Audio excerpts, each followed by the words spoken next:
What's up, family? What's up, peeps? Hope everyone is having a great week. And the topic I want to talk about today is exit strategy and planning. And there's really two key things I want to focus on here regarding exit strategy and planning, and that is the perfect timing and succession planning and why that's key. So first thing on timing, if you're a business owner, then you need to be thinking about what your exit strategy looks like today.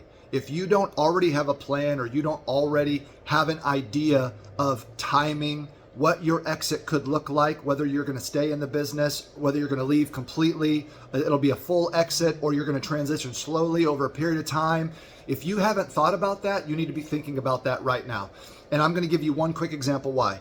A lot of the business owners I've talked to most recently, the common theme is the exit that they're talking to me about is 5 to 7 years. 5 to 7 years, and they want to be out. Well, the reason why it's hypercritical to start thinking about that right now is because most companies, when they come in to do a valuation of your organization, or most buyers, investors, they're going to be looking at the prior 3-year performance of your organization, and that's going to really determine the value of your company and what that transaction, what that value in your pocket is going to look like the prior 3 years. That means you really only have 2 more years to invest in your business, get the people right, grow the business, optimize the P&L, because for the remaining 3 years of your 5-year plan, you have to be driving bottom line net income or EBITDA, profit, whatever it is that you're focused on based on your valuation and exit strategy. You've got to spend 3 years really optimizing and driving that as much as you possibly can. You don't want to be focused over that final 3-year stretch on having to hire a successor, find somebody to run your business, entering into new and emerging markets, making heavy investments into the business potentially that could drag your P&L down or drag your valuation down. Those are all things that you want to be doing now in advance of your exit strategy so that you can prove out those investments via that final 3-year valuation period as companies are looking back at what your P&L, what your organization has dropped to the bottom line over the last 3 years. So it's important you start thinking about exit strategy now, and to the degree that you can have a 10 or even 20-year exit strategy, that's even better because it gives you a longer lead time with all the critical areas that you need to think about and execute on.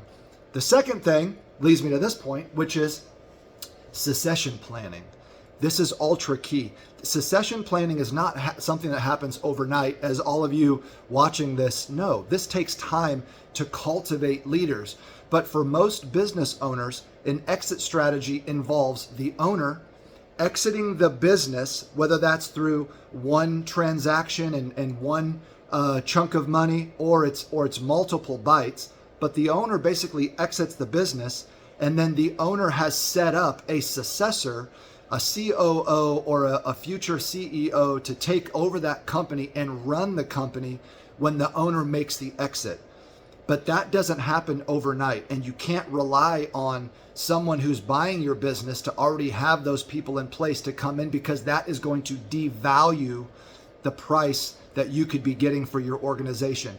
You want to have a plan B successor for every key role in your organization, especially at the very top. That does require some investment, but it will pay dividends on the multiple of your valuation. It could be the difference between you getting a 5x multiple or a 7x multiple.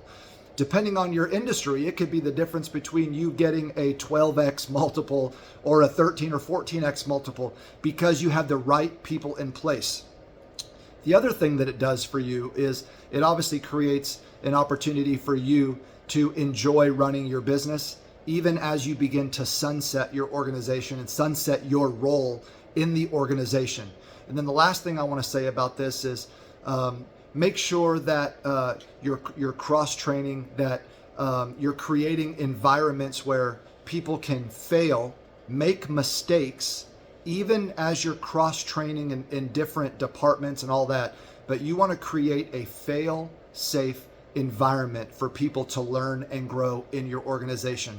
So when you get to the point where you're finally stepping away, you're making your exit, you are confident and the buyers of your business can be confident that you have set that organization up for long-term success, because the people who are now leading your organization have been leading it even while you were there the whole time. So just remember, timing is key. Start thinking about what your exit strategy looks like now, and I highly encourage you to work with a mentor, a consultant, or a business coach on what that exit strategy looks like for you and for your organization, and then succession planning. That's key.